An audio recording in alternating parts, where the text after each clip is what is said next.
Doctor, com ens afecta el canvi d'horari? Alguns afectarà molt més que d'altres. La gent gran, els adolescents, la gent que té insomni, aquests patiran les conseqüències d'un canvi una mica absurd. Sí? Però dormirem menys, com heu dit abans, menys, dormirem menys. Però també dormirem pitjor i amb més dificultats. O sigui que tots són avantatges, veig? Jo quan he dit avantatges, hi haurà gent que dirà es farà tard, molt tard, i tindrem sol fins a les tantes. Home, però això és una meravella, no? No, aquest és el problema. Com que no? Els científics diem que no, però la gent diu genial. I aquí... A veure. Tot té conseqüències. A veure, no estem dient que volem mantenir l'horari d'estiu?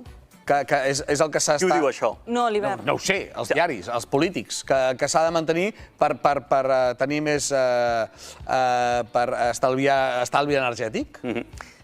Primera Guerra Mundial, això tenia sentit. De fet, el canvi aquest es va fer a la Primera Guerra Mundial perquè no hi havia carbó per la guerra i van decidir fer aquest canvi.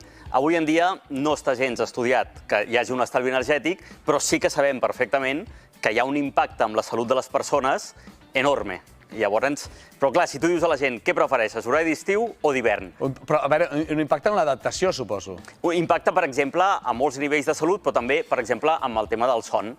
I vivim en un país que pren molta medicació per dormir, que va dormir molt tard, molt poc productiu, i un dels principals problemes és aquest canvi d'horari d'estiu que no fomenta un bon descans. És a dir, que l'horari d'estiu és més perjudicial per la salut perquè no s'adapta potser tant al nostre ritme biològic, és més incompatible, diguem-ne. Però jo et dic una cosa, jo miro la gent quan a les 7 de la tarda del mes de juliol i fan bastanta més cara de salut que a les 7 de la tarda que al mes de desembre. És veritat.